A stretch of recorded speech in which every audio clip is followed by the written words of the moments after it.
Hey everyone, and welcome back to our channel. In today's video, we are going to show you how to filter here in Smartsheet. Let's begin. Now, the first thing that you need to do is to log in using your credentials.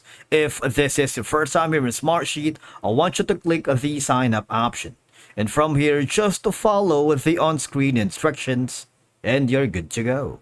Filtering in Smartsheet allows you to display only the rows that meet the specific criteria, making it easier to focus on relevant data.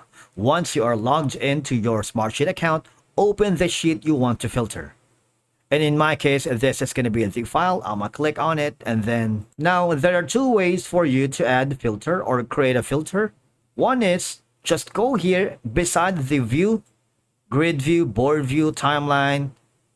Select the row for one, click on filter so that you can create one. Okay, now you can enter a name for that. Maybe we're gonna put in deep laughs. Is it? Now you also have the condition of at least one condition or all conditions, and select a field, like for example how to assign in Smartsheet, assign to, start date, task, and a lot more. All right, I'm gonna click on the tasks for now, and you can also select the values. For example, it's going to be task 1, and then is one of, not of. So these options is dependent on your goal.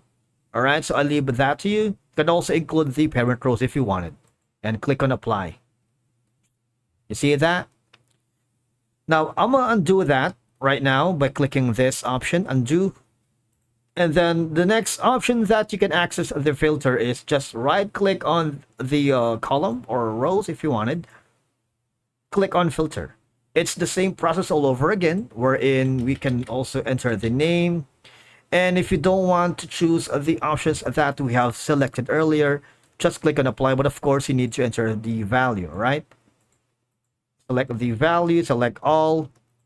Now, the importance of creating a filter here on Smartsheet, it can be used to tailor the view of the sheet according to the individual needs, enhancing the productivity by allowing your team members, your collaborators to work with the data the way that suits them best.